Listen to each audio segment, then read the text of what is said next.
मुअज़्ज़ज़ शोराए इकराम, जुमला सामीन इकराम, अस्सलामु अलैकुम व रहमतुल्लाहि व बरकातुहू।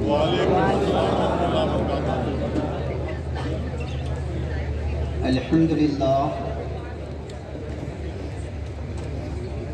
अल्हम्दुलिल्लाहिल हन्नानिल मन्नान अल्लज़ी खलक़ल इंसान व अल्लमहुल बयान वस्सलातु वस्सलामु अला सय्यदिल इंसी वल जान व अला आलिहि व अस्हाबिहि ज़िल खैरि वल एहसान। अम्मा बाद फ़अऊज़ु बिल्लाहि मिनश शैतानिर रजीम। बिस्मिल्लाहिर रहमानिर रहीम। वत्तीनी वज़्ज़ैतून वतूर सीनीन वहाज़ल बलदिल अमीन। लक़द ख़लक़नल इंसाना फ़ी अहसनि तक़वीम। आमन्तु बिल्लाह सदक़ल्लाहुल अलीयुल अज़ीम व सदक़ रसूलुहुन नबियुल अमीनुल करीम व नहनु अला ज़ालिका लमिनश शाहिदीन वश्शाकिरीन वल्हम्दुलिल्लाहि रब्बिल आलमीन। हज़रात, ईमानदारों की मजलिस है, ईमानदार लोग बैठे हैं। बिल्कुल ईमानदारी के साथ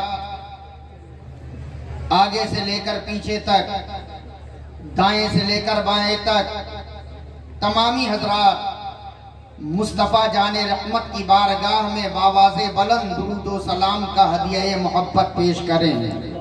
पढ़े अल्लाहुम्मा सल्ली अला सय्यिदना मौलाना मुहम्मद व बारिक वसल्लिम। सल्लु अलैहि सलातम व सलामन अलैका या रसूल अल्लाह व सल्लम अलैका या हबीब अल्लाह सल्लल्लाहु अलैहि वसल्लम। हज़रात, एक बात आप अपने ज़हन में बिठा लें कि आज हम और आप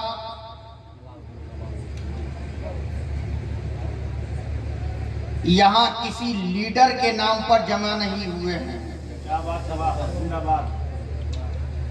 आज हम और आप यहाँ किसी दुनियादार के नाम पर नहीं आए हैं। यहाँ जो भी आया है हजरते लाल शाह की मोहब्बत में आया है। और याद रखिएगा, यहाँ कोई भी खुद से नहीं आया है। उलमा की तवज्जो चाहिए। यहाँ कोई भी खुद से नहीं आया, खुद से नहीं आया है। जिसे लाल शाह ने चाहा है वही आया है। जिसे उन्होंने बुलाया है वही आया है। अब अगर चाहते हो आप कि हम लाल शाह का फैजान मुकम्मल अपने दामन में समेट करके जाएं, तो फिर आपकी भी जिम्मेदारी है कि मुकम्मल तरीके से बैठें। वरना अगर किसी को जाना है तो वो उठ करके जा सकते हैं। बिल्कुल ज़हन को हाजिर करके बस थोड़ी देर मेरी गुफ्तगू को समाप्त करें। अभी मुझसे पहले हजरत शाहनवाज हसन साहब ने ना तो मनक़बत के खूब अशआर आप हजरात को सुनाए। जब ये पढ़ रहे थे तो मेरे ज़हन में एक शेर गर्दिश कर रहा था कि हम मुसलमान हैं, हमारा रहनुमा कुरान है। अगर सुभान अल्लाह बोल सकते हैं तो बोलिएगा, और अगर जोर से बोल सकते हैं तो बोल लीजिए, और मोहब्बत से बोल सकते हैं तो जरा दोनों हाथ को उठा करके बोल के दिखा दीजिए। मैं बहुत कम पढ़ा लिखा मौलवी हूँ, बस अपने उलमा की सपोर्ट चाहता हूँ। सुभान अल्लाह। थोड़ा सा अगर आप हजरात सपोर्ट कर देंगे तो इंशाअल्लाह हम भी आगे बढ़ जाएंगे और आपकी मोहब्बतों के दस्तरखान पे हमारा भी नाम लिख जाएगा। मोहब्बत से बोले और प्यार से, हम मुसलमान हैं, हमारा रहनुमा कुरान है, इसमें जो कुछ है हमारा दीन है, हमारा ईमान है। इसमें जो कुछ है हमारा दीन है, हमारा ईमान है।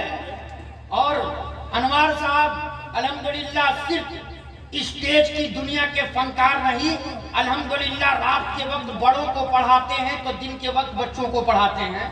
अल्हम्दुलिल्लाह ये मास्टर भी है। मास्टर अनवार साहब ये शेर सुने कि मैं एक दिन जुल्म के चेहरे को आखिर नोच डालूंगा। हाँ, मैं एक दिन जुल्म के हज़रत अल्लामा शाह हुजूर मोहम्मद शफीक अलीमी साहब क़िबला मद्दसिल्लाहुल आली व नूरानी तशरीफ फरमा है। अफसोस है कि हजरत ऊपर नहीं है, नीचे बैठे हुए हैं। दुआ करें कि अल्लाह ताला हजरत को मुकम्मल सेहत तंदुरुस्ती अता फरमाए। हजरत की दुआओं को लेकर मैं आगे बढ़ूं। मैं एक दिन जुल्म के चेहरे को आखिर नोच डालूंगा। मेरे हाथों में जुगनू है, अंधेरा कुछ नहीं कहता। और तलातुम खुद ब खुद बेताब रहता है सलामी को। अगर तैराक अच्छा हो तो दरिया कुछ नहीं कहता। दरिया कुछ नहीं कहता। तो दरिया कुछ नहीं कहता। हजरात यहाँ जितने बैठे हैं अल्हम्दुलिल्लाह अल्लाह का शुक्र है कि हम सब यहाँ इंसान बैठे हैं। किसी को अपने इंसान होने पर शक हो तो वो ना बोले। हम सब क्या हैं? क्या हैं? बस सहन को करीब कीजिए।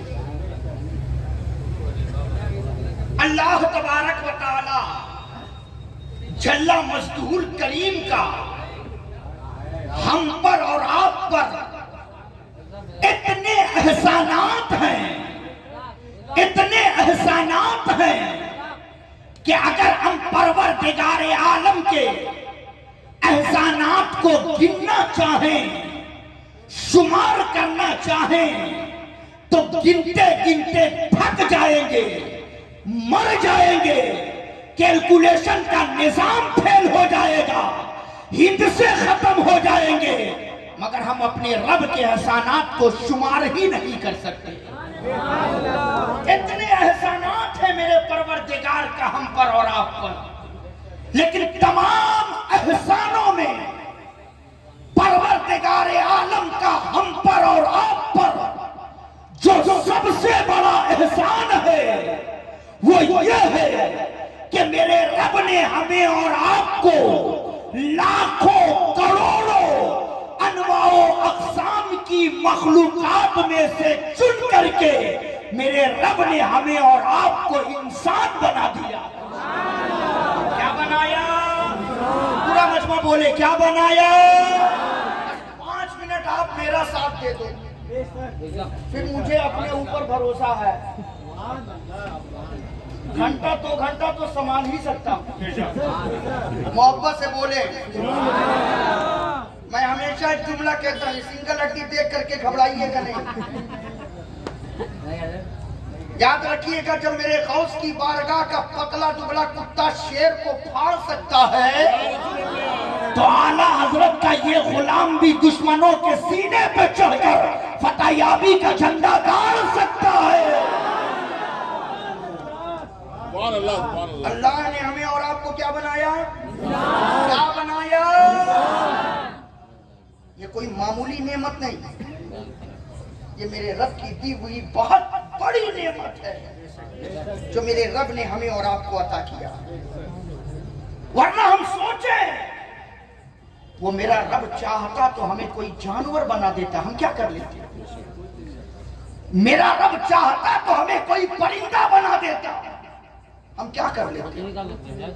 मेरा रब चाहता तो हमें मक्खी और मच्छर बना देता, हम क्या कर लेते, लेकिन ये मेरे परवरदिगार का एहसान है कि मेरे रब ने हमें और आपको जानवर नहीं बनाया, परिंदा नहीं बनाया, दरिंदा नहीं बनाया, कीड़ा और मकोड़ा नहीं बनाया, बल्कि मेरे परवरदिगार ने हमें और आपको तमाम मखलूकात में से चुन करके मेरे रब ने हमें और आपको इंसान बना दिया।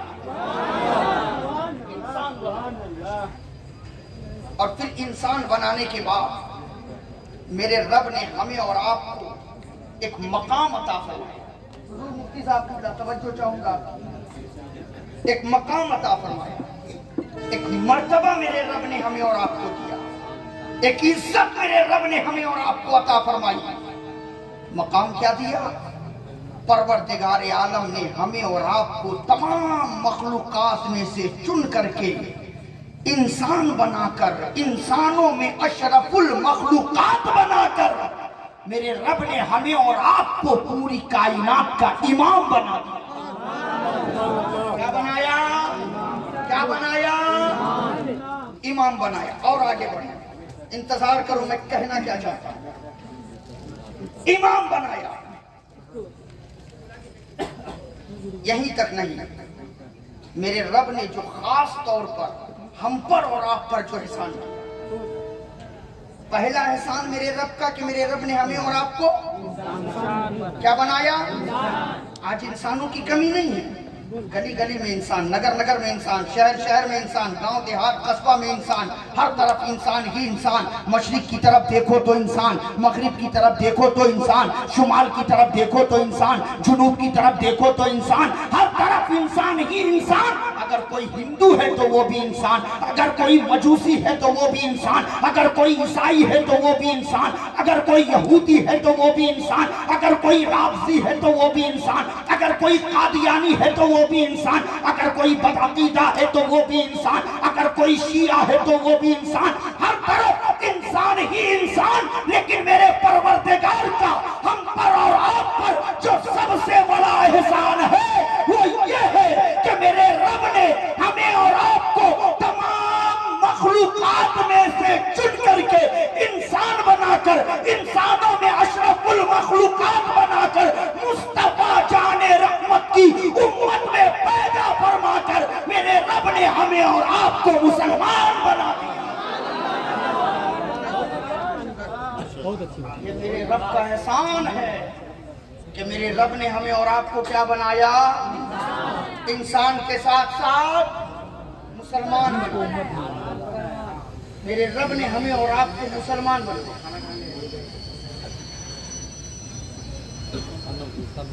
फिर बनाने के बाद मेरे रब ने कहा, मेरे बंदो शरत अपनी आमद पर, अपनी खिलकत पर, अपनी बिसत पर गौर तो करो कि मैंने तुम्हें बनाया है तो किस तरीके से बनाया। मेरे बनाने का अंदाज क्या है, मेरे बनाने का तरीक़ाकार क्या है। मैंने कायनात बनाई तो मेरे बनाने का अंदाज क्या था, और मेरे बंदे जब मैं तेरी जात को बनाया तो मेरे बनाने का अंदाज और तरीक़ाकार क्या था। मैंने कहा मेरे परवरदिगार कहाँ देखूं? परवरदिगार आलम ने कहा मेरे बंदे जरा कुरान की तिलावत कर, सूरे यासीन शरीफ की तिलावत कर, उसका तर्जमा पढ़, तब तुझे पता चलेगा कि मैंने कायनात बनाई तो मेरे बनाने का अंदाज क्या था, और जब मैंने तेरी जात बनाई तो मेरे बनाने का अंदाज और तरीक़ाकार क्या था। जब मैंने कुरान की तिलावत की, सूरे यासीन शरीफ की तिलावत की, परवरदिगार आलम कुरान मुक़द्दस में इरशाद फरमा रहा है, इन्नमा अमरुहु इज़ा अरादा शयअन अन यक़ूल लहू कुन फयकून। जब भी मैंने कायनात में किसी चीज को पैदा करने का इरादा किया तो रब कह रहा है मैंने कुन का इशारा किया, फयकून वो बनती गई। मैंने जमीन को पैदा करना चाहा, मैंने कुन का इशारा किया, जमीन बन गई। मैंने आसमान को पैदा करना चाहा, मैंने कुन का इशारा किया, फयकून जमीन आसमान बन गए। मैंने चांद सूरज सितारों को पैदा करना चाहा, मैंने कुन का इशारा किया, फयकून वो पैदा होकर चमकने और चमकने लग गए। मैंने जानवरों को पैदा करना चाहा, मैंने कुन का इशारा किया, फयकून वो पैदा होकर जमीन पर चलने लगे। मैंने फरिश्तों को पैदा करना चाहा, मैंने कुन का इशारा किया, फयकून वो नूर से पैदा होकर मेरी इबादत में लग गए। मैंने जिन्नातों को पैदा करना चाहा, मैंने कुन का इशारा किया, फयकून वो आग से पैदा होकर जमीन पर चलने लगे। मैंने पहाड़ों को पैदा करना चाहा, मैंने कुन का इशारा किया, फयकून वो पैदा होकर जमीन पर सीना तान कर खड़े हो गए। मैंने दरियाओं को पैदा करना चाहा, मैंने कुन का इशारा किया, फयकून वो पैदा होकर मौजें मारने लगे। लेकिन मेरे बंदो, जब तुम्हें बनाने की बारी आई तो मैंने तुम्हें कुन के इशारों से नहीं बल्कि खलक़तुहू बियदैया, मैंने पूरी कायनात बनाई तो कुन के इशारों से।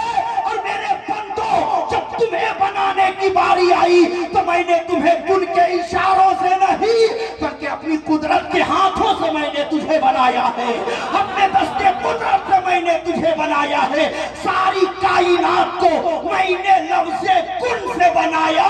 और मेरे बंदो, मैंने तुम्हें अपनी कुदरत के कुन से बनाया।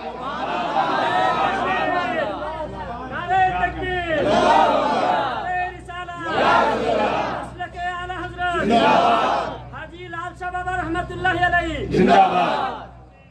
और बनाने के बाद मेरे बंदों, मैंने तुम्हें ऐसा संवारा, ऐसा सींचा, ऐसा हसीन बनाया, ऐसा खूबसूरत बनाया। मैंने तुझ पर अपनी कुदरत के ऐसे नजारे दिखाए कि मेरे बंदे देख, दुनिया के अंदर मैंने बेशुमार इंसानों को पैदा किया है।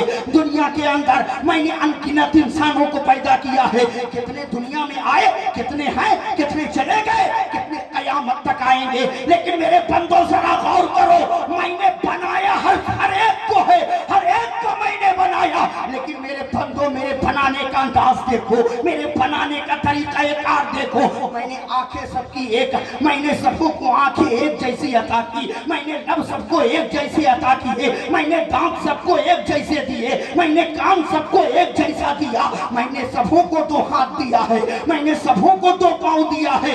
ऐसा नहीं है कि किसी को मैंने 3 पांव दिया हो तो किसी को 4 पांव दिया हो। ऐसा नहीं है कि किसी को मैंने 2 आंखें दी हो तो किसी को 4 आंखें दी हो।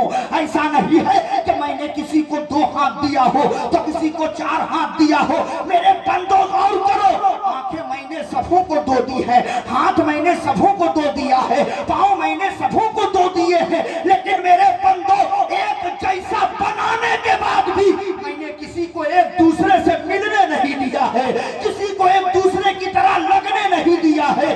क्यों? जब पता भी चले कि बाप कौन है, बेटा कौन है, माँ कौन है, बेटी कौन है, बहन कौन है, बीवी कौन है। और रब ने कहा मेरे बंदो, मैंने सिर्फ शक्ल से शक्ल को मिलने नहीं दिया बल्कि मेरी कुदरत को देखो।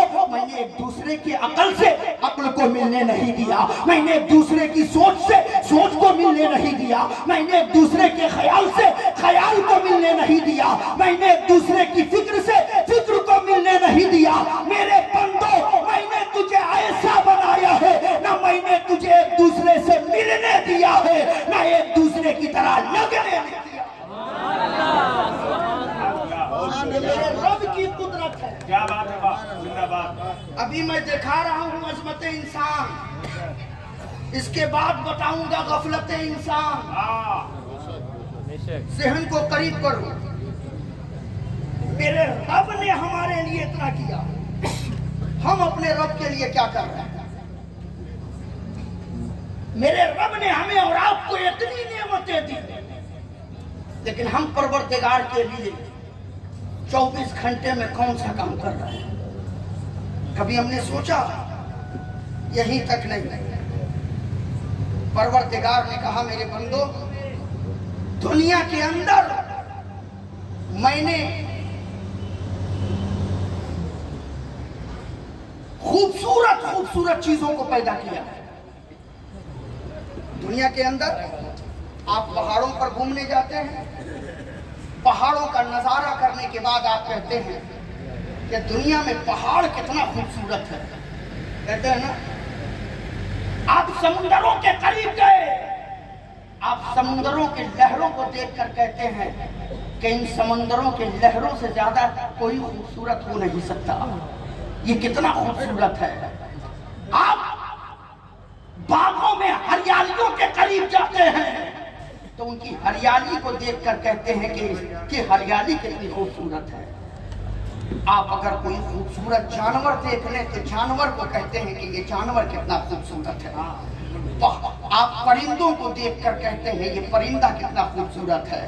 लेकिन परवरदिगार ने कहा मेरे बंदो गौर करो, गौर करो, मैंने कायनात के अंदर खूबसूरत चीजों को पैदा किया। पहाड़ों को भी मैंने खूबसूरत बनाया, दरख्तों को भी मैंने हसीन बनाया, जानवरों को भी मैंने हसीन बनाया, मैंने परिंदों को भी खूबसूरत बनाया। सब कुछ बनाने के बाद भी तौरेत में, इंजील में, ज़बूर में, कुरान में, दिगर सहायफ में कहीं भी मैंने ये नहीं कहा कि मैंने चांद को हसीन बना दिया, मैंने सूरज को हसीन बना दिया, मैंने पहाड़ों को हसीन बना दिया, मैंने सितारों को हसीन बना दिया, मैंने दरियाओं को हसीन बना दिया, मैंने जानवरों को हसीन बना दिया। कहीं भी मैंने ये नहीं कहा कि मैंने इसे हसीन बनाया। लेकिन मेरे बंदो, तुम्हें बनाने के बाद मैं खामोश न रहा, बल्कि मैंने कुरान में ऐलान कर दिया।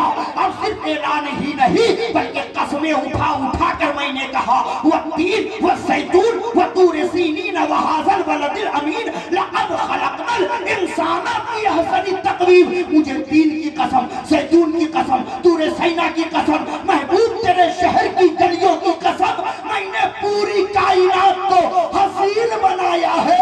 और इंसानों को हसीन नहीं बल्कि हसीनों का सरदार बना दिया। नारे तकबीर, नारे रिसालत। इंसानों को रब ने हसीनों का सरदार बनाया। आपने कभी सोचा कि मेरे रब ने हमें और आपको कितना खूबसूरत बनाया है? सर से लेकर के पांव तक आप अपने जिस्म को देखें और देखने के बाद जिस्म के कोई भी एक हिस्से को आप लेकर के आप मुझसे कहें कि ये चीज अल्लाह ने जिस्म के अंदर जायद बनाया है, जिस्म के अंदर ये चीज फजूल की है, कह सकते हैं? जिस्म के अंदर कोई भी एक हिस्सा फजूल का हो, बेकार हो, जिसको काट करके छांट करके हटा दिया जाए, सर से लेकर के पांव के नाखून तक अल्लाह ने हमें और आपको ऐसा खूबसूरत बनाया, ऐसा हसीन बनाया कि मेरे रब ने कहा मेरे बंदो, मैंने कायनात के तमाम हुस्न को समेट कर मैंने तेरे चेहरे पे रख दिया और तुझे पूरी कायनात का इमाम बना दिया। और आगे बढ़े, बात समझ में आ रही है? और आगे बढ़े। दुनिया का पहला इंसान कौन? बुलंद आवाज से बोलिए। दुनिया का पहला इंसान, पहला इंसान आदम अलैहिस्सलाम, पहला इंसान। और वफादार बेटा वही है जो अपने बाप का नाम हमेशा याद रखे। क्या बात है, वाह। वफादार बेटा अपने बाप का नाम हमेशा याद रखे। वही बेटा अपने बाप का गद्दार होता है जो अपने बाप का नाम भूल जाता है। और फिर दुनिया उसे हलाल ही नहीं कहती, जो अपने बाप का नाम ही ना जाने। सही है कि नहीं? अल्हम्दुलिल्लाह हम सब आदम की औलाद है। हम सब बुलंद आवाज से बोले, हम सब आदम की औलाद। दुनिया का पहला इंसान हजरत आदम। यहीं पे ठहर करके एक नुक्ता मेरे जहन में आ रहा है, बयान करता हुआ चलूंगा कि अल्लाह ने इंसान को बनाया, इंसानों के जिस्म के अंदर मेरे रब ने दो चीजों को रखा।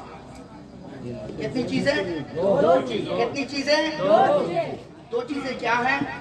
एक है जिस्म और एक है रूह। एक है जिस्म और एक है जिस्म और एक है। ये दो चीजें हैं, ये दो चीजें हैं। और याद रखिएगा, मौत जिस्म को आती है, रूह को नहीं। हाँ, जिस्म को आती है, जिस्म को आती है। मैं लफ्ज़ी बातें करना नहीं जानता और ना रूह हाहा वाली तकरीर करना जानता। बेशक मेरी कोशिश यही होती है कि बात वो करूं जो कुरान और हदीस के हवाले से हो, और उन्हीं बातों को मैं अपने अंदाज में सहल करके तोड़ करके हर एक के ज़हन तक उतारने की कोशिश करता हूं। दो चीजें, एक है जिस्म और एक है रूह। मौत जिस्म को आती है, रूह को नहीं। रूह जिस्म से निकाल ली जाती है। जिस्म को अल्लाह ने किस चीज से पैदा किया? बुलंद आवाज से, सिर्फ मिट्टी से नहीं। उलमा बैठे हैं, सिर्फ मिट्टी से नहीं, जिस्म को अल्लाह ने 4 चीजों से पैदा किया। कितनी चीजों से? बुलंद आवाज से, कितनी चीजों से? 4 चीजों से। वो 4 चीजें क्या हैं? आग, पानी, हवा, उसके बाद बुलंद आवाज से मिट्टी। इन 4 चीजों को मिलाने के बाद अल्लाह ने इंसान को पैदा किया, जिस्म को पैदा किया, इंसान के जिस्म को पैदा किया। फिर रूह को अल्लाह ने किस चीज से पैदा किया? तो उलमा फरमाते हैं कि रूह को अल्लाह ने अपने हुक्म से पैदा फरमाया। रब ने हुक्म दिया रूह बन जा, रूह बन गई। मगर जिस्म को अल्लाह ने कितनी चीजों से? खत्म कर दूं? 4 चीजों से। मास्टर अनवार साहब किबला अल्हम्दुलिल्लाह ये स्कूल में पढ़ाते हैं। मैं इनके नजर एक नुक्ता करना चाहता हूँ। इंसान के जिस्म को अल्लाह ने 4 चीजों से पैदा किया। अब गौर कीजिए, यही वजह है कि इंसान का जिस्म जब बीमार होता है तो उसका इलाज भी इन्हीं 4 चीजों से होता है। क्या बात है, वाह, जिंदाबाद, सुभान अल्लाह कहिए भाई। और बारीक बात बताने जा रहा हूँ। जब जिस्म बीमार होता है तो इलाज इन्हीं 4 चीजों से, आग, पानी, हवा, मिट्टी। आप कहोगे मौलाना कैसी बात कर रहे हो? जब जिस्म बीमार होता है हम डॉक्टर के पास जाते हैं, डॉक्टर दवा देता है, हम दवा खाते हैं, तब जाकर के हमें सेहत मिलती है। हम अगर हमें इंजेक्शन की ज़रूरत हो तो डॉक्टर इंजेक्शन लगाता है, तब हमें सेहत मिलती है। अगर हमें टॉनिक की ज़रूरत हो तो हम डॉक्टर की दी हुई सिरप को पीते हैं, तब जाकर के हमें सेहत मिलती है। आप कह रहे हैं इंसान का जिस्म बीमार होता है तो उसका इलाज इन्हीं 4 चीज़ों से होता है। ऐसा कैसे हो सकता है? आग से इंसान के जिस्म का इलाज कैसे होगा? पानी से इंसान के जिस्म का इलाज कैसे होगा? हवा से इंसान के जिस्म का इलाज कैसे होगा? मिट्टी से इंसान के जिस्म का इलाज कैसे होगा? इंसान के जिस्म का इलाज तो दवाओं के जरिया होता है। इंसान के जिस्म का इलाज तो सिरपों के जरिया और इंजेक्शन के जरिया होता है। मैं पैगाम देना चाहूंगा और पढ़े लिखे लोगों से कहना चाहूंगा कि नोट करो इस अशरफ के जुमले को। दुनिया का कोई भी डॉक्टर हो, चाहे होम्योपैथिक डॉक्टर हो, चाहे आयुर्वेदिक डॉक्टर हो, चाहे एलोपैथिक डॉक्टर हो, उन डॉक्टरों से आप राब्ता करो। उन डॉक्टरों से आप पूछो कि दुनिया के अंदर जितनी भी दवाएं बनती है उन दवाओं का ताल्लुक इन 4 चीजों से जरूर होता है। या तो उस दवा का ताल्लुक आग से होगा, या तो उस दवा का ताल्लुक हवा से होगा, या तो उस दवा का ताल्लुक पानी से होगा, या तो उस दवा का ताल्लुक मिट्टी से होगा। इसीलिए इंसान का जिस्म बीमार होता है तो उसका इलाज भी इन्हीं 4 चीजों से होता है।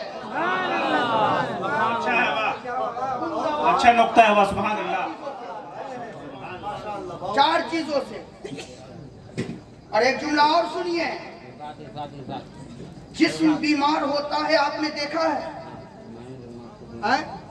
नहीं देखा है तो हॉस्पिटल में जाके देख लीजिए। नहीं देखा है तो किसी डॉक्टर के चेंबर के पास जाके बैठ जाइए। एक से एक बीमारों को देखेंगे। जिस्म का बीमार होता आपने देखा है, रूह को बीमार होते आपने देखा है? नहीं, नो। रूह बीमार होते देखा? नहीं देखा है ना? मैं दिखा दूं? दिखा दूं? हाँ, मुकम्मल मुतवज्जे हैं जी। सबसे ज्यादा इनको समझ में आ रही है माशाअल्लाह। अल्लाह ताला और भी समझ देता है। आमीन आमीन। सुनिए, असल में नो और नहीं ये इसलिए कह रहे हैं कि जो इंग्लिश समझने वाले हो इंग्लिश समझे। आज तो मास्टर साहब मामला ये है कि अगर कोई थोड़ा अंग्रेजी पढ़ ले तो फिर पैर जमीन पर नहीं है। क्या बात है, बिल्कुल। पता नहीं अपने आप को क्या समझने लगते हैं और हम मौलवियों को तो सबसे नीचा समझते हैं जी। कि इन लोगों को कुछ आता ही नहीं। अबे तुम्हें क्या पता? हाँ हाँ हाँ हाँ, क्या जुमले हैं, वाह। 10 साल 12 साल ये मौलवी मदरसे में रह करके घास नहीं छीलते हैं। अल्हम्दुलिल्लाह मदरसे में रहकर दुनिया भी समझते हैं और दीन भी पढ़ते हैं। दुनिया भी समझते हैं और दीन भी समझते हैं। एक सेठ साहब थे, कश्ती पे सवार हुए, मल्लाह कश्ती लेकर के चला। सेठ साहब ने मल्लाह से पूछा, मल्लाह जरा सा, अब हजरत ने एक बात बहुत अच्छी इन्होंने अभी तस्करा कर दिया। अभी इस साल जो नीट का रिजल्ट निकला है, नीट जिसमें लोग MBBS करते हैं, डॉक्टर बनते हैं, उसमें 10 बच्चे मदरसा से फारिग बच्चों ने नीट क्वालिफाई किया है और 720 में से 600 नंबरात उन्होंने रखे हैं और उनका government hospital and medical college and hospital में उनका एडमिशन होने जा रहा है। ये 10 बच्चे आपके मुख्तलिफ सूबों से हैं और ज्यादा साउथ के बच्चे हैं। आज ये न्यूज में भी आया है, नेशनल न्यूज में भी आप सुन सकते हैं। ये देखिए हजरत के जुमले निकल गए, सुनिए जरा सा तस्करा। इल्म हो मगर उस इल्म पर घमंड ना हो। क्या बात है, वाह, सुभान अल्लाह। जानकारी हो मगर उस जानकारी पर गुरूर ना हो। इल्म शैतान के पास था, इल्म शैतान के पास था जी। कोई कितना बड़ा आलिम हो जाए, इल्म के साथ साथ अगर वो उसके पास गुरूर है तो वो शैतान के सफ में है, वो शैतान के सफ में है। सेठ साहब ने मल्लाह से पूछा, मल्लाह तुम्हें अंग्रेजी आती है? मल्लाह ने कहा, सेठ साहब पूरी जिंदगी दरिया में मल्लाही करते गुजरी है, कहाँ से पढ़ने जाऊंगा, कहाँ से अंग्रेजी सीखूंगा? तब सेठ साहब ने कहा, तब तो तुम्हारी 4 आना जिंदगी बेकार है। 4 आना बेकार है कि तुम्हें अंग्रेजी नहीं आती। तो मल्लाह ने कहा, ठीक है 4 आना ना बेकार है, 12 आना तो बाकी है ना। अच्छा है जी। कुछ दूर कश्ती और आगे बढ़ी। सेठ साहब को फिर कुछ सूझा और सेठ साहब ने मल्लाह से कहा, मल्लाह तुम्हें हिसाब करना आता है?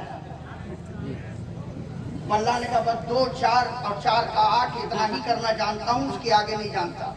तो सेठ साहब ने कहा, नहीं जानते हो तब तो तुम्हारी 4 आना जिंदगी और बेकार। तो मल्लाह ने कहा, सेठ साहब 8 आना बर्बाद है, 8 आना जिंदगी तो बाकी है ना, इसी पे गुजार लेंगे। कश्ती बीच दरिया पे पहुंची, अचानक कश्ती डूबने लगी। मल्लाह ने पलट करके सेठ साहब से कहा, सेठ साहब तैरना आता है? तैरना आता है? सेठ साहब ने मुंह बना करके कहा, नहीं। कहा, तब तो आपकी 16 आना जिंदगी बेकार है। क्या जुमले हैं, वाह, क्या जवाब है, माशाअल्लाह। ये हंसने के लिए नहीं, मैं जहन देना चाहता हूँ। घमंड ना करो, गुरूर ना करो, और अगर इल्म है तो उस इल्म का फायदा उठाओ। इल्म है तो इल्म का फायदा उठाओ, उससे तुम भी खुद सीखो और दूसरों को भी सिखाओ। खुद भी सीखो और दूसरों को भी सिखाओ। अल्लाह ने जिस्म को बनाया, जिस्म का बीमार होता हमने देखा है, मगर रूह का बीमार होता हमने नहीं देखा। आपका जिस्म बीमार हो, आपको पता कैसे चलता है? जब खाना अच्छा ना लगे आप समझ जाते हैं हमारा जिस्म बीमार है। जब बिरयानी अच्छी ना लगे आप समझ गए हमारा जिस्म बीमार है। जब हमें मशरूबात अच्छे नहीं लगते हम समझ जाते हैं कि हमारा जिस्म बीमार है, हमें डॉक्टर के पास जाना चाहिए, हमें इलाज कराना चाहिए। लेकिन आप कहेंगे मौलाना आपने दावा किया है कि जिस तरीके से जिस्म बीमार होता है उसी तरीके से रूह भी बीमार होती है। मगर रूह बीमार हो तो हमें पता कैसे चलेगा? रूह बीमार हो तो हमें मालूम कैसे होगा? रूह बीमार हो तो उसका अंदाजा हमें कैसे लगेगा? मैंने कहा लोगों जिस बीमार होता है तो पता तुम्हें कैसे चलता है? आप कहेंगे जब बिरयानी अच्छी नहीं लगती है तो समझ जाता हूँ जिस्म बीमार है। जब पानी अच्छा नहीं लगता है तो समझ जाता हूँ कि जिस्म बीमार है। जब खाना अच्छा नहीं लगता तो समझ जाता हूँ कि जिस्म बीमार है। मैंने कहा बस इसी तरीके से समझ लो कि जब खाना अच्छा ना लगे तो समझ लिया कि जिस्म बीमार है। ठीक इसी तरीके से जब नमाज पढ़ने में दिल ना लगे तो समझ लेना कि हमारी रूह बीमार है। जब रोजा रखने में दिल ना लगे तो समझ लेना कि हमारी रूह बीमार है। जब इबादत करने में दिल ना लगे तो समझ लेना कि हमारी रूह बीमार है। जब झूठ बोलना अच्छा लगे समझ लेना कि रूह बीमार है। जब माँ बाप का अदब करना अच्छा ना लगे समझ लेना कि रूह बीमार है। जब बड़ों की इज्जत करना अच्छा ना लगे समझ लेना कि रूह बीमार है। जब छोटों पर शफकत करना अच्छा ना लगे तो समझ लेना कि रूह बीमार है। जब सदाकत अच्छी ना लगे समझ लेना कि रूह बीमार है। जब अदालत अच्छी ना लगे तो समझ लेना कि रूह बीमार है। जब सखावत अच्छी ना लगे तो समझ लेना कि रूह बीमार है। जब शुजाअत अच्छी ना लगे तो समझ लेना कि रूह बीमार है। आप कहोगे मौलाना जिस बीमार होता है तो उसका इलाज दवा से होता है, मगर जब रूह बीमार हो जाए तो उसका इलाज हम कैसे करेंगे? उसकी दवा हम कैसे करेंगे? उसका इलाज हम कहाँ तलाश करेंगे? बस एक जुमला में सुन लो कि जब जिस्म बीमार होता है तो उसका इलाज दवा से किया जाता है, और जब रूह बीमार होती है तो उसका इलाज जिक्र खुदा से किया जाता है। सुभान अल्लाह।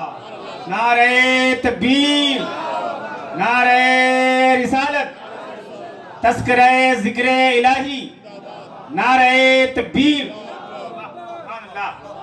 रूह बीमार हो तो उसका इलाज जिक्र खुदा से, न दौलत से, न दुनिया से, न घर आबाद करने से। तसल्ली दिल को होती है खुदा को याद करने से। तसल्ली दिल को होती है खुदा को याद करने से। खुदा को याद करने से। रूह जिस्म के अंदर कितनी चीजें, कितनी चीजें? आप चाय पी रहे हैं, चाय भी पीजिए मगर तवज्जो इधर दीजिए। हाँ, मुकम्मल सेहन चाय पर मत दीजिएगा, मत दीजिएगा, और खास करके इस दौर में, खास करके इस दौर में मत दीजिएगा। चाय वाले ने न जाने हिंदुस्तान में क्या क्या बेच दिया। अच्छा एक बात बताइए, आपने सोशल मीडिया में, किताबों में, यूट्यूब में, किसी भी तस्वीर में किसी ने भी मोदी को चाय बेचते हुए देखा है? देखा है किसी ने मोदी जी को चाय बेचते हुए? किसी ने नहीं देखा कि मोदी जी पहले चाय बेचते। लेकिन सबको यकीन है, सबको यकीन है कि ये चाय वाले हैं। चाय बेचते हुए किसी ने नहीं देखा मगर सब उस पर यकीन कर रहे हैं, और यहाँ पूरा हिंदुस्तान बेच दिया है मगर किसी को यकीन नहीं हो रहा। सोचिए, ज़हन को करीब कीजिए। रूह जिस्म के अंदर कितनी चीजें? मैं कुछ समझाना चाहता हूँ। दो चीजें, एक जिस्म और एक है रूह। हाँ, रूह के अंदर भी दो चीजें, रूह के अंदर भी दो चीजें। वो क्या है? एक है रूह और एक है रूहानियत। एक है रूह और एक है रूह और एक है रूहानियत। आप कहेंगे मौलाना रूह क्या है? और रूहानियत क्या है? रूह और रूहानियत में आसान फर्क ये है, हमारे जिस्म के अंदर रूह है, मास्टर अनवार साहब के जिस्म के अंदर रूह है, यहाँ हमारे जितने उलमा हैं सबों के जिस्म के अंदर क्या है? रूह है। इस जलसे में कोई भी इंसान ऐसा नहीं बैठा है जिसके अंदर रूह ना हो, और जिसके जिस्म के अंदर रूह ना हो वो जमीन के ऊपर नहीं रहता है, वो जमीन के नीचे होता है। रूह ना हो तो कहाँ रहेगा? जमीन के नीचे। सबके जिस्म के अंदर क्या है? पीछे वाले भी बोल दे, क्या है? रूह है। तो रूहानियत क्या है? तो उलमा ने बयान फरमाया कि जो बंदा खुदा का हो जाता है, मोहब्बत से बोल दे, जो बंदा खुदा का हो जाता है, अल्लाह की मोहब्बत में अपने वजूद को फना कर देता है, परवरदिगार उसे रूहानियत अता फरमा देता है। रूह और रूहानियत में फर्क यह है कि रूह वाला दुनिया से जाता है तो दुनिया महीना, 2 महीना, साल, 2 साल, 5 साल के बाद उसे भुला दिया करती है। दुनिया उसे भूल जाया करती है। बाप मर जाए तो चंद महीनों के बाद बेटा भूल जाता है, माँ मर जाए तो चंद महीनों के बाद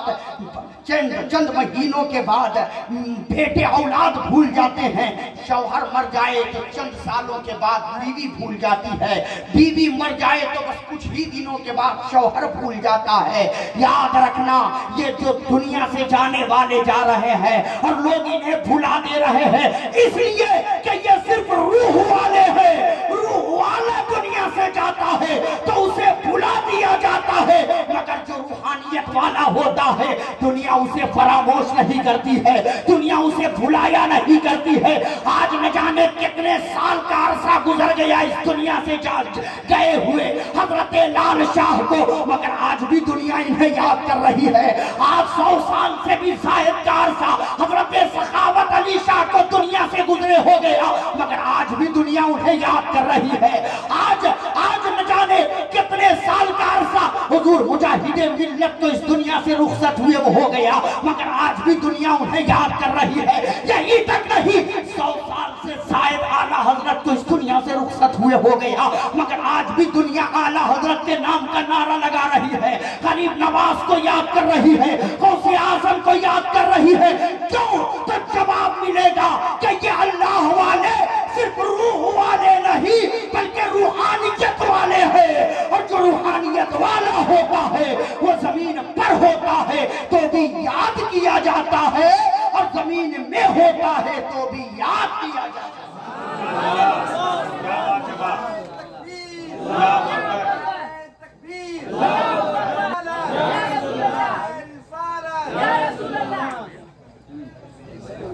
रूहानियत वालों को बुलाया नहीं जाता। अभी मुझसे तो पहले अपने अशार में हजरत शाहनवाज हसन ने हुजूर साबिर पिया कलियरी का एक शेर पढ़ा कि ये वो हैं जिन्होंने अपना जनाजा खुद पढ़ाया। जनाजा खुद पढ़ाया। कैसे पढ़ाया? क्यों? इसलिए कि ये रूहानियत वाले हैं, ये रूहानियत वाले हैं, इन्हें मिटाया नहीं जा सकता, इन्हें खत्म नहीं किया जा सकता।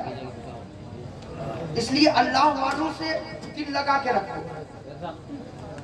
आज हजरत लाल शाह का उर्स मना रहे हो ना, कुछ लोगों को इतराज होता है कि आप लोग उर्स क्यों मनाते हैं जी, उर्स क्यों मनाते हैं। कुछ लोगों को इतराज होता है कि आप वलियों के दरबार में क्यों जाते हैं। कुछ लोग कहते हैं कि वली के पास जा करके हाथ फैला करके आप लोग क्यों दुआ करते हैं। मैं उन्हें जवाब देना चाहूंगा, याद रखना, हम वलियों के दरबार में इसलिए जाते हैं कि वली की बारगाह वो बारगाह है जहां दुआ कबूल होती है। जहां दुआ, अगर दुआ कबूल ना हो तो वलियों के दरबार में जाकर दुआ करो। यदि सरकार आला हजरत ने अपनी किताब में लिखा कई जगहों को आपने बयान फरमाया कि कहां कहां दुआएं कबूल होती है। वहीं पर आला हजरत ने यह भी लिखा है कि इस हिंदुस्तान की सरजमीन पर अगर दुआ की कबूलियत चाहते हो कि दुआ कबूल हो जाए तो कहीं और ना जाओ, हिंदुस्तान के शहंशाह के दरबार में चले जाओ, हिंदुस्तान के राजा के दरबार में चले जाओ, हिंदुस्तान के बादशाह के दरबार में चले जाओ। और वो राजा, वो शहंशाह, वो बादशाह कोई और नहीं बल्कि मेरा गरीब नवाज है, मेरा गरीब नवाज है, मोइनुद्दीन चिश्ती अजमेरी संजारी है। अरे आज बज़ाहिर हुकूमत की कुर्सी पर कोई भी बैठा है मगर हुकूमत मेरे ख्वाजा कर रहे हैं, हुकूमत मेरे ख्वाजा चला रहे हैं। याद रखना, कल इब्राहिम लोधी था तो भी हुकूमत मेरे ख्वाजा की थी, आज नरेंद्र मोदी है तो भी हुकूमत मेरे ख्वाजा की है।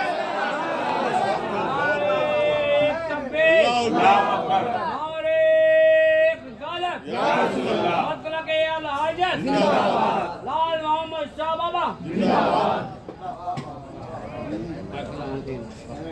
वलियों की बारगाह में दुआ बुलंद आवाज से बोलो।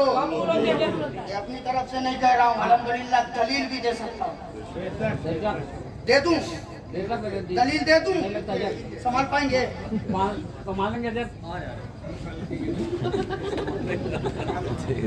हम और आप क्या किसी को संभालेंगे? दामन ऐसे को दे दिया है वो खुद हम लोगों को संभाल ले। खाने दरिया को तो अब तो तुम्हारी जानी, कश्ती तुम्हें पे छोड़ी, लंगर उठा दी है। चाय जल्दी आप कीजिए। अच्छा गरम है। सुभान अल्लाह बोल बोल करके चाय। सुभान अल्लाह, नारे तकबीर, नारे रिसालत, अल मदीना चल मदीना। अरे नहीं खाए पिए ना, खा के नहीं आए बिना खाने बैठे बाबा का लंगर खाएंगे। आए खा लिया, खाना हजम कर लिए, अच्छा ले लिया, फिर खाएंगे। सुनिए सुनिए। बहुत सारे लोग यहाँ बैठे हैं जो माथे की नजर से मदीना देख करके आए होंगे। हम भी देखे, आंखों बंद खुले आंख मदीना देखे, मदीना जाएंगे, चल पूरी दुनिया जाएगी मदीना, जाएंगे मदीना, आँख खोल करके मदीना देखे। अल्लाह ताला सबों को आँख खोल करके मदीना देखने की तौफीक अता फरमाए। हाँ, और बंद आंख से देखे तो मुस्तफा का चेहरा देखे। अब यही दुआ करते यार है मेरे मौला, माल इतना नहीं कि हम वहाँ जा सके, दौलत इतनी नहीं कि वहाँ पहुँच सके, पर भी नहीं कि उड़ सके, ताकत भी नहीं कि चल सके। मौला हम मदीना नहीं जा सकते मगर या रसूल अल्लाह हमारा अकीदा है आप मदीने से गुलामों के ख्वाब में आ सकते हैं। आप मदीने से हम गुलामों की ख्वाबों में आ सकते हैं। सुना है आप हर आशिक के घर तशरीफ लाते हैं, मेरे घर में भी हो जाए चिरागा या रसूल अल्लाह। पूरा मजमा हाथ उठा के बोलो या रसूल अल्लाह, या रसूल अल्लाह, या रसूल अल्लाह, या रसूल अल्लाह। देखा बहुत सारे लोगों ने देखा है। हज़रत अल्लामा शफीक अली साहब किबला ये अल्हम्दुलिल्लाह हज करके आए, इन्होंने माथे की नजर से देखा है।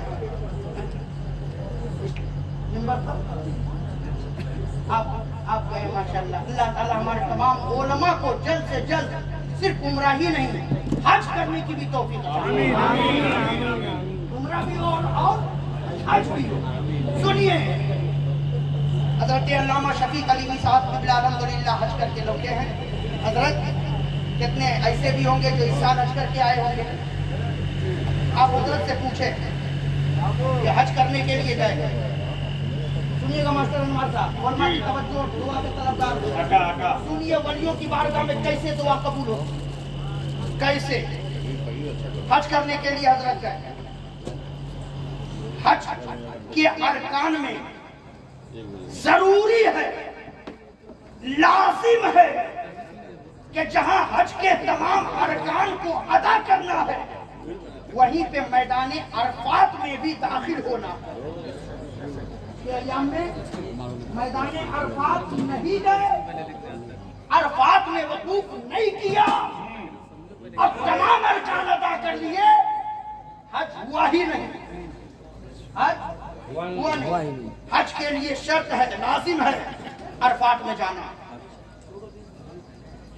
और दुनिया के अंदर जितने भी मक्तबा फिक्र के लोग हैं, सबों का ये मानना है, हर मक्तबा फिक्र के लोगों का ये मानना है कि अरफात का मैदान वो मैदान है जहां जो भी दुआ की जाए वो दुआ रब की बारगाह में कबूल होती है।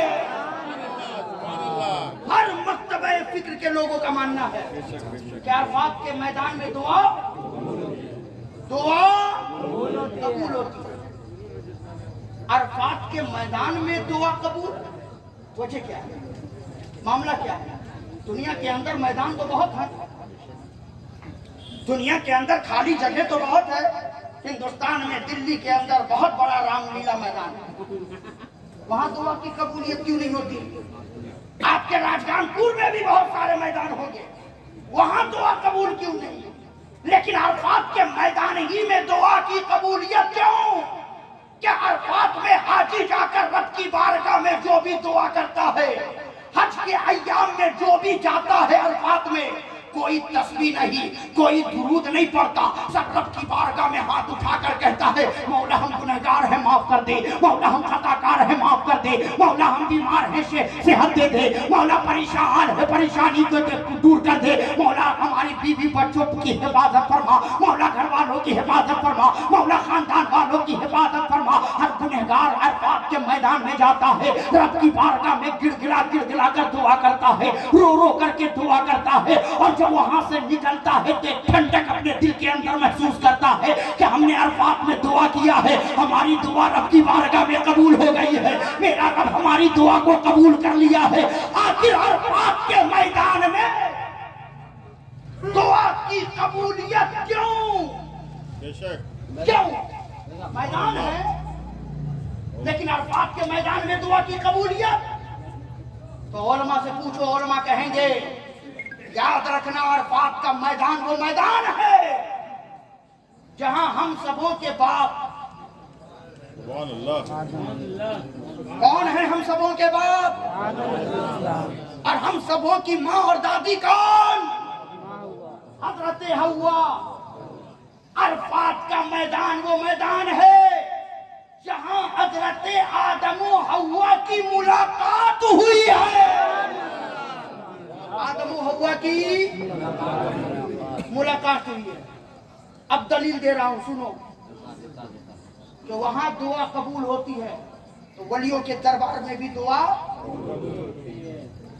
कबूल होती है। कैसे? आदम नबी है, आदम नबी है, और हजरत हव्वा रजी अल्लाह ताला अन्हा नबी नहीं है। औरत को यह मकाम नहीं दिया गया, ये मर्तबा, ये शर्फ अल्लाह ने नहीं अता किया कि औरत नबिया हो या औरत को पैगंबरी रब ने दी हो। नहीं, औरत को मेरे रब ने वलिया बनाया है।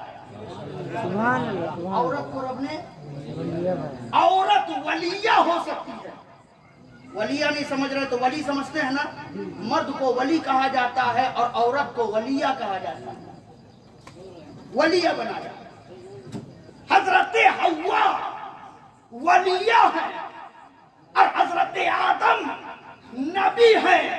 और अरफात का मैदान वो मैदान है जो नबी और वली की मुलाकात जहां हुई है, तब परवरदिगारे आलम ने उस जगह को ऐसा बरकत वाला बना दिया कि जहां नबी और वली की मुलाकात हुई है, उस जगह को रब ने दुआ की मकबूलियत की जगह बना दिया है कि दुआ कबूल कराना हो अरफात के मैदान में आ जाओ। अब पता चला कि जो जगह नबी और वली की मुलाकात की जगह हो, जब वहां दुआ कबूल हो सकती है, तो जहां वली सरापा लेटा हुआ हो वहां दुआ कबूल क्यों नहीं हो सकती है? इसलिए हमारा अकीदा है कि लाल शाह के दरबार में चले जाओ, यहाँ दुआ कबूल होती है। सखावत अली शाह के दरबार में जाकर दुआ मांगो, वहाँ दुआ कबूल होती है। आला हजरत के दरबार में चले जाओ, वहाँ दुआ कबूल होती है। गरीब नवाज के मजार पे चले जाओ, वहाँ दुआ कबूल होती है। क्यों? इसलिए कि ये वली है और वली के दरबार को रब ने दुआ की कबूलियत की जगह बना दिया है। नारे तकबीर, नारे रिसालत, तस्करे मैदानी अराफात, नारे तकबीर। सुभान अल्लाह।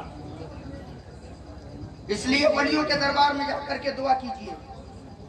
मगर हम वलियों के यहाँ जाते हैं तो क्या मांगते हैं? दुआ क्या करते हैं? वलियों के दरबार में आजकल जाकर के मांगने वाला मांगता है तो कहता है लाल बाबा हम बहुत गरीब आदमी हैं, इतना माल दे दीजिए, इतना दे दीजिए कि आज हम जिसको सलाम कर रहे हैं वो हमको देख के सलाम करें। कोई जाकर के मांगता है हे लाल शाह की बारगाह में आए हैं, झोपड़ी में रहते हैं, इतना दे दीजिए कि एक तल्ला बन जाए। अगर एक तल्ले में रहने वाला जाता है तो कहता है 2 तल्ला दे दीजिए, 2 तल्ले में रहने वाला कहता है 3 तल्ला दे दीजिए, 3 तल्ले में रहने वाला कहता है 10 तल्ला दे दीजिए, 10 तल्ले में रहने वाला जाकर कहता है इतना तल्ला दे दीजिए कि मास्टर अनवर साहब टोपी लगा करके हमारे तल्ले को देखे तो उनकी टोपी जमीन पर आ जाए। दुनिया के अंदर हम अल्लाह वालों के दरबार में जाते हैं तो जाकर के सिर्फ दुनिया मांगते हैं, सिर्फ दुनिया का सवाल करते हैं। याद रखना, अल्लाह वालों के दरबार में जाओ तो दुनिया भी मांगो और आखिरत भी मांगो। इसीलिए आप जब नमाज पढ़ने मस्जिद में जाओगे तो इमाम साहब दुआ में जो भी दुआ करें मगर सबसे पहले हाथ उठाकर कहते हैं रब्बना आतिना फिद दुनिया हसना व फिल आखिरती हसना व क़िना अज़ाबन नार। ए अल्लाह, ए अल्लाह, ए मेरे परवरदिगार, ए मेरे मौला, ए मेरे अरहमुर रहीमीन, ए मेरे खालिक व मालिक, ए मेरे माबूद, हमें दुनिया अच्छी अता फरमा। यहीं पर बस नहीं करते, दुनिया मांगने के बाद फिर कहते हैं मौला सिर्फ दुनिया नहीं हमें आखिरत भी अच्छी अता फरमा, दुनिया व आखिरत की नेमतें अता फरमा। रब की बारगाह में जब भी दुआ करो तो कहो मौला हमें दुनिया व आखिरत की नेमतें अता फरमा। जब दुनिया व आखिरत की नेमतें रब से मांगोगे तो रब सिर्फ दुनिया नहीं देगा बल्कि इस दुनिया के साथ साथ मेरा मौला ईमान के अंदर नूर भी अता फरमा देगा। ऐसा नूर अता फरमाएगा, ऐसा नूर अता फरमाएगा कि उस नूर के जलवों में हमारी आखिरत भी सवर जाएगा। इसलिए अल्लाह वालों के दरबार में हाजिरी दो, मांगो मांगो खूब मांगो, लेकिन मजारों को कारोबार का अड्डा मत बनाओ। अलहक बात कड़वी होती है मगर मैं हर जगह टंकी छोड़। अगर मेरा जुमला गलत हो तो हमारे उलमा हमारे जुमलों को पकड़ करके हमारे कलाई को पकड़ सकते हैं। वलियों के दरबार को कारोबार का अड्डा मत बनाओ।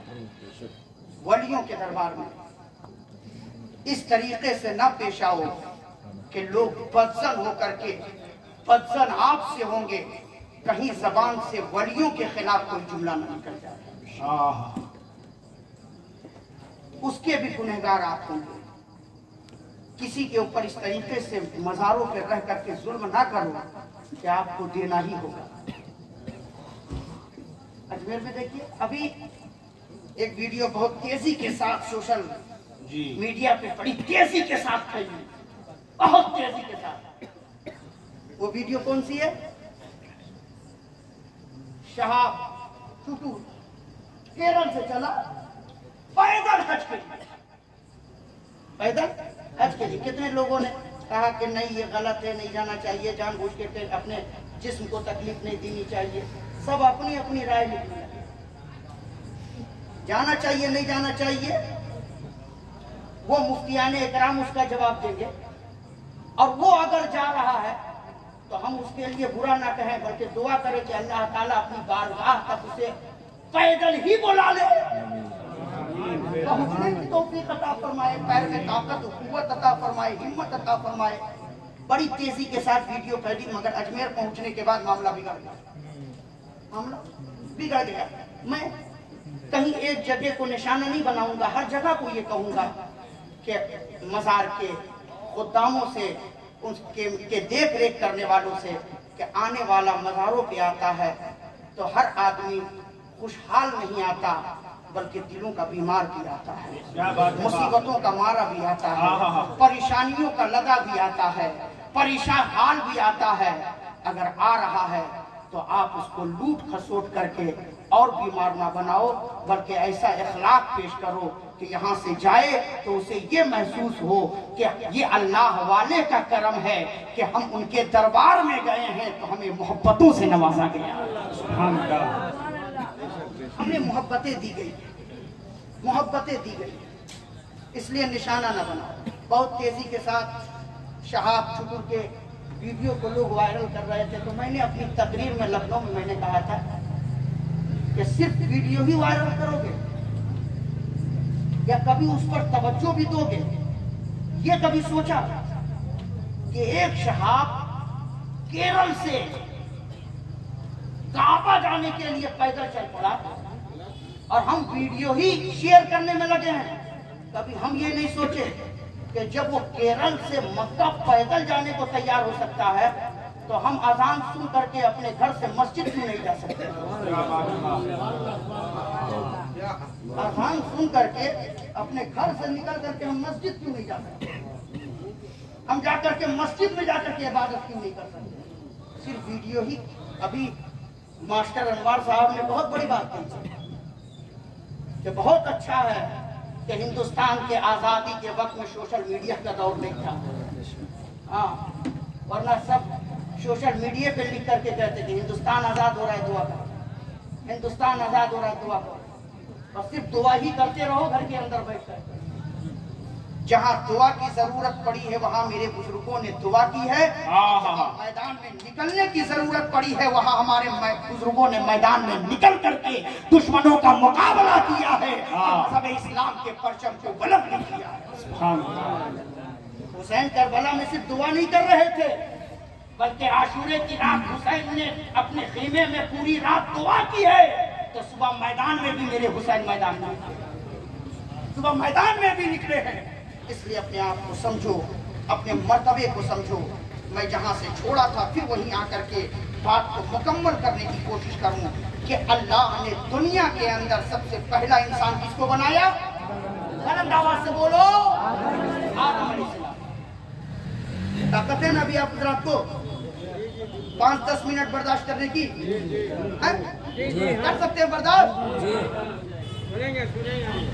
मैं वो नहीं हूँ जब माइक पकड़ लूँ तो बोलूँ तो बोलता रह जाऊँ, कोई सुने ना सुने। मैं उतना ही खिलाता हूँ जितनी भूख लगी हो। हाँ, अगर आपको बार लग रहा है तो कह दीजिए, मैं अपनी तकरीर को यही कटकिस मार देता हूँ, फिर इंशाअल्लाह आऊंगा तो बोलूंगा। खत्म कर दूं? सलाम कर दिया जाए? नहीं तो नारा लगाइए। है कोई नारा लगाने वाला? नारे तकबीर, नारे रिसालत, अस्ला के आला हजरत जिंदाबाद।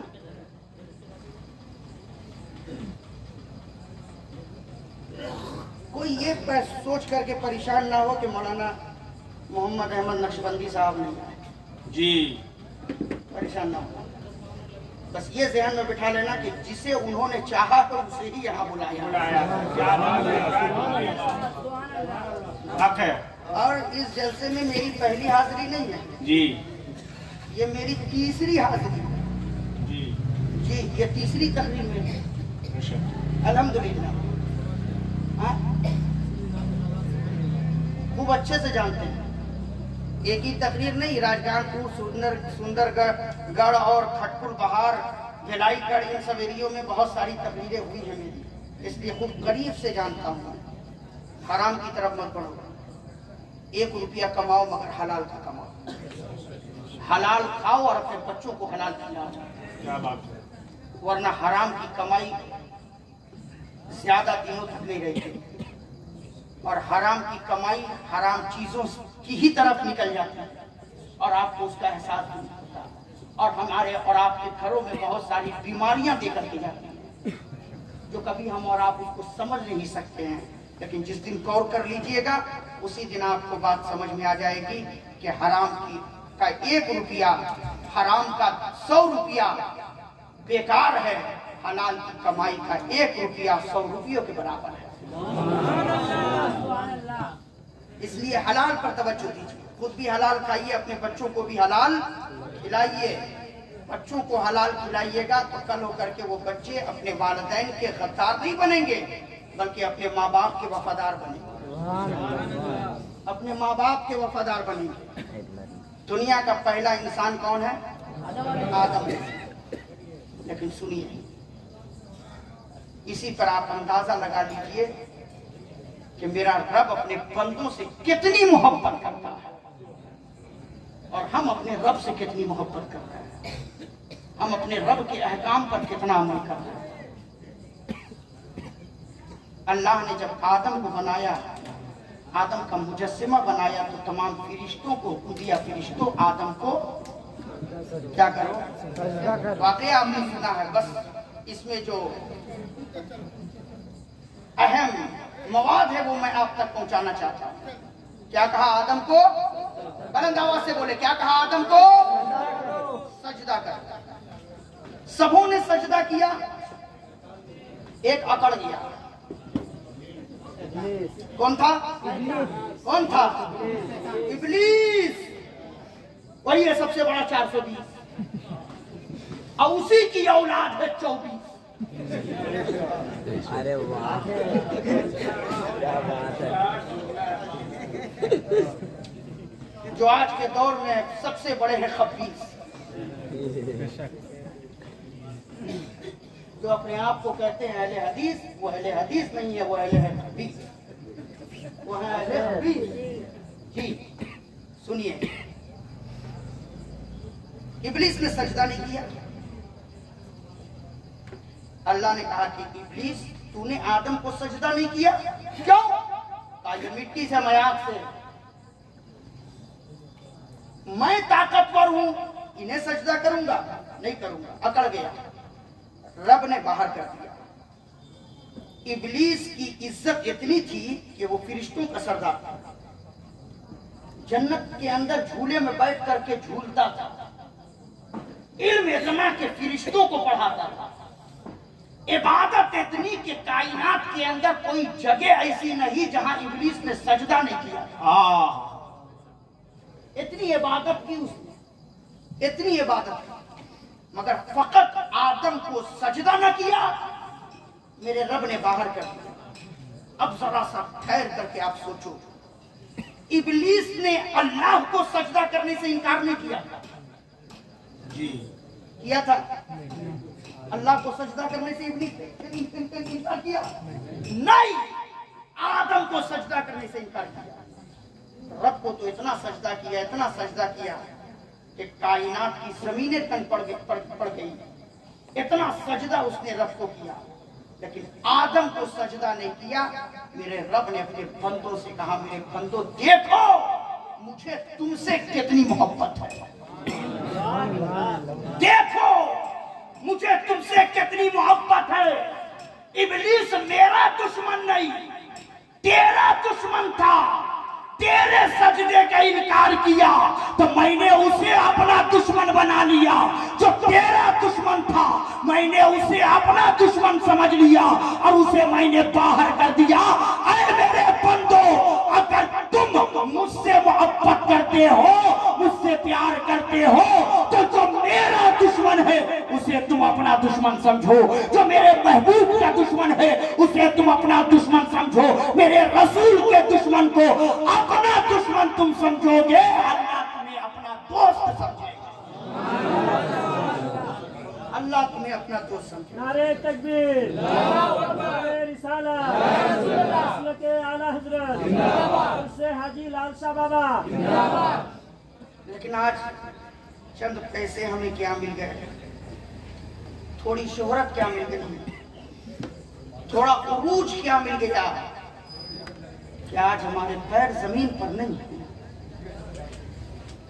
आज अगर हमारे उलमा किसी ऐसे भी दुनिया में शख्स है कि अगर उन्हें कहे कि भाई पूरी जिंदगी क्या दुनियादारी के चक्कर में पड़े हो, कभी तो मस्जिद में आके सजदा कर लिया करो, तो जवाब मिलता है हजरत कि मौलाना आप लोग पूरी जिंदगी मस्जिद के गेट पे लटक के रहिएगा। आप लोग को क्या पता कि दुनिया किस चीज का नाम है, आप लोग को क्या पता कि दुनिया कितनी हसीन है। आप लोग जब देखिए तब नमाज, जब देखिए तब नमाज, नमाज ही पढ़ते रहेंगे तो हमारा कारोबार कौन देखेगा, नमाज पढ़ते रहेंगे तो हमारे बच्चों की परवरिश कौन करेगा, नमाज ही पढ़ते रहेंगे तो खाने पीने का इंतजाम कौन करेगा, हमारी जिंदगी के ऐशो आराम की चीजें कौन मुहैया करेगा। खाली कहते हो आप नमाज पढ़ो नमाज पढ़ो। मैं ऐसे लोगों के, ऐसे ज़हन रखने वाले लोगों से पूछना चाहता हूँ, मेरा रब कह रहा है मेरे बंदे आज तुझे ताकत मिल गई, दौलत मिल गई, इज्जत मिल गई, शोहरत मिल गई, तो तुम्हें बड़ा नाज है अपने ऊपर, बड़ा घमंड है अपने ऊपर। आज अगर तू नमाज पढ़ेगा तो तेरा कारखाना कौन देखेगा, तेरे खाने पीने का इंतजाम कौन करेगा। सुन जरा अपनी जिंदगी की गियर को पीछे लगा और मुझे बता जब तू माँ के पेट में था तो उस वक्त तुझे जिंदा किसने रखा था, जब तू माँ के पेट में था तो उस वक्त तेरे लिए खाने का इंतजाम कौन कर रहा था, जब तू माँ के पेट में था तो उस वक्त माँ के पेट में तुम्हें ऑक्सीजन कौन पहुंचा रहा था। मेरे बंदे बस इतना ही तू समझ ले कि जो मेरा परवरदिगार माँ के पेट के अंधेरे में हमें रोजी दे सकता है, वो मेरा रब सूरज की रोशनी में हमें रोजी क्यों नहीं दे सकता। अपने रब पर भरोसा कर, अपने रब पर भरोसा कर। जब परवरदिगार जब जमीन के रेंगने वाले कीड़ों को खाने को दे रहा है तो इंसानों को क्यों नहीं देगा। आज इज्जत मिल गई, शोहरत मिल गई, आज थोड़ा इल्म आ गया तो हमारा पैर जमीन पर नहीं। मेरे रब ने कहा मेरे बंदे जरा सा अपनी जिंदगी की गियर को पीछे लगा। जब तू माँ के पेट से दुनिया में आया तो उस वक्त तेरे पास मुंह थे मगर बोलने की ताकत नहीं थी, हाथ थे मगर पकड़ने की सलाहियत नहीं थी, पांव थे मगर चलने की ताकत नहीं थी। बता जब तू माँ के पेट में आया तो उस वक्त कौन से, जब तू माँ के पेट से दुनिया में आया तो उस वक्त तू किस यूनिवर्सिटी से पढ़ करके आया था, किस कॉलेज से पढ़ करके आया था, किसने तुझे पढ़ा करके भेजा था, कौन तुझे सिखा करके भेजा था कि जब तुझे भूख लगे तो तुझे क्या करना है, जब तुझे प्यास लगे तो तुझे क्या करना है। मेरे बंदे उस वक्त तेरे अंदर कोई ताकत नहीं थी लेकिन मैंने ये सिखा करके तुझे भेजा था, मैंने तुझे पढ़ा करके भेजा था कि दुनिया में जाने के बाद जब तुझे भूख लगे, प्यास लगे, दर्द हो तो रोना तेरा काम है, तेरी माँ को बेकरार करके तुझ तक पहुंचाना मेरा काम है। मैंने पढ़ाया, आज तू कह रहा है उस ताकतें मिल गई तो हम कारखाना देखेंगे या नमाज ही पढ़ते रहेंगे। मेरे बंदे सोच, उस माँ के दिल में तेरे लिए मोहब्बत किसने पैदा की। रब ने कहा मैंने पैदा की, ये वही माँ है। 5 मिनट में चाहता हूँ, बात आ गई है तो इसको मैं मुकम्मल कर दूं मुकम्मल। सुने मास्टर साहब, रब ने कहा देख ये वही माँ है, ये वही माँ है जिसके कल के नखड़े भी देख ले, ऐसे नखड़े कि सगा भाई अगर खाना खा करके प्लेट में छोड़ दे तो वो उस खाने को हाथ नहीं लगाती जी कि ये जूठा हो गया है, मैं इसे नहीं खाऊंगी। भाई अगर खेल करके आए और कपड़ा अगर भींगा हो पसीने से उतार करके बहन के हाथ में दे तो बहन उसे छूती नहीं थी कि नहीं ये गंदा हो गया, इस पे जरासीम है, मैं इसे हाथ नहीं लगाऊंगी। इतने कल उसके अंदर नखड़े थे, इतना साफ शफाफ रहती थी, इतने उसके अंदर नखड़े थे। लेकिन जरा सा मेरे बंदे सोच, कल तक जो बहन किसी के गिलास में पानी पी लेने के बाद उस गिलास में पानी नहीं पीती थी, लेकिन आज तेरे पैदा होने के बाद उसी के दिल में मैंने तेरे लिए इतनी मोहब्बत डाल दी, इतनी मोहब्बत डाल दी कि आज वो तेरे पेशाब पखाने पर हाथ भी मल रही है और तुझे लोरिया देकर सीने से लगाकर सुला। रब ने कहा ये मोहब्बत किसने पैदा किया? मैंने पैदा किया। अगर मैं तेरे माँ के दिल में मोहब्बत पैदा न करता तो न जाने तेरा क्या हाल होता, न जाने तू कहाँ कहाँ भटकता, तू गंदगियों में पड़ा होता, कोई तुझे पूछने वाला ना होता। ऐ मुसलमानों, हम अल्लाह के बंदे हैं। मेरे रब ने जब हमें इतना आला मकाम दिया है, इतनी नेमतें दी हैं, इतनी इज्जतें दी हैं, तो हम अपनी जिंदगी में सोचें कि हम अपने रब के हुक्म के मुताबिक कितना अमल कर रहे हैं, कितना चल रहे हैं, कितना हम उस पर जिंदगी गुजार रहे हैं। याद रखना, हम अल्लाह के बंदे हैं। दुनिया से हम जाएंगे तो कुछ लेकर साथ नहीं जाएंगे, दौलत हमारे साथ नहीं जाएगी, शोहरत हमारे साथ नहीं जाएगी। जिनके लिए आज हम अपनी पूरी जिंदगी दांव में लगाए हुए हैं, वो भी दुनिया में रह जाएंगे, हम तन्हा दुनिया से चले जाएंगे। दुनिया के से हम जाएंगे तो हम सिर्फ अपना ईमान लेकर के जाएंगे, अपनी नेकियां लेकर के जाएंगे, अपनी अच्छाइयां लेकर के जाएंगे। इसलिए दुनिया के अंदर ऐसी जिंदगी गुजारो, ऐसी जिंदगी गुजारो कि दुनिया में रहो तो भी लोग तुम्हारा नाम लें, और दुनिया से चले जाएं तो भी लोग तुम्हारा नाम लेकर रब की बारगाह में तेरे लिए मगफिरत की दुआ करें, मगफिरत की दुआ करें। ऐसा अपने आप को बनाओ। अल्लाह ताला हम सबों को उस पर अमल की तौफीक अता फरमाए, नेक आमाल करने की तौफीक अता फरमाए, अपने बुजुर्गों के नक्शे कदम पर चलने की तौफीक अता फरमाए, अल्लाह वालों से अकीदत रखने की तौफीक अता फरमाए। हम जिए भी तो अपने बुजुर्गों के नाम पर, दुनिया से जाएं भी तो इन अल्लाह वालों के नाम पर। आमीन सुम्मा आमीन। बजाए सय्यदिल मुरसलीन वमा अलैना इल्लल बलाग। अस्सलाम।